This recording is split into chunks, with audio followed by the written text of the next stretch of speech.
1909 খ্রিস্টাব্দের 23শে মে শ্রী শ্রী মা কলিকাতায় তাহার এই নিজস্ব বাটিতে প্রথম পদার্পণ করেন।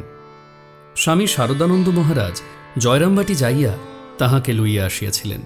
গোলাপ মা এবং যোগিন মাও শ্রী শ্রী মাকে লইয়া আসিবার জন্য শারদানন্দজির সহিত জয়রামবাটি গিয়াছিলেন।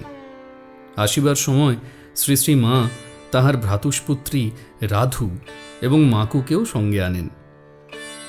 বাটি দেখিয়া খুশি হইয়া শ্রী শ্রী মা স্বামী শারদানন্দকে অজস্র আশীর্বাদ করিয়াছিলেন।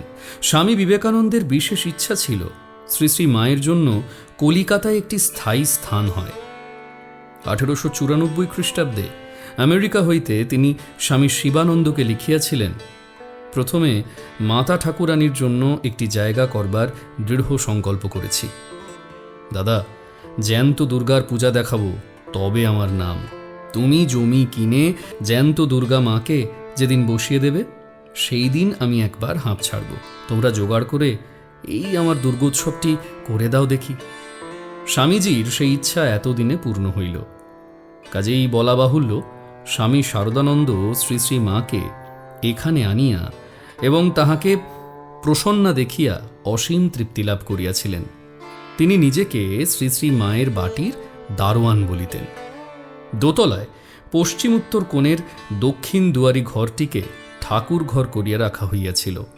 ঘরের পূর্ব দিকে বেদিতে একটি রৌপ্য নির্মিত সিংহাসনে শ্রী শ্রী ঠাকুরের ফটো বসাইয়া পূজা করা হইত। ভগিনী নিবেদিতা বেদির জন্য স্বহস্তে একটি রেশমি চন্দ্রাতপ করিয়া দিয়াছিলেন। ইহার দক্ষিণ দিকের ঘরটি শ্রী শ্রী মায়ের বাসস্থানের জন্য নির্দিষ্ট ছিল। শ্রী শ্রী মা আসিয়া সব দেখিয়া এই ব্যবস্থার একটু পরিবর্তন করিলেন। তিনি তাহার জন্য নির্দিষ্ট গৃহে না থাকিয়া ঠাকুর ঘরেই থাকিবেন বলিলেন। ঠাকুরকে ছেড়ে আমার থাকা চলে না, থাকা উচিতও নয়। ঠাকুর ঘরে একই খাটে রাধুদিকে লইয়া শ্রী শ্রী মা বাস করিতে লাগিলেন।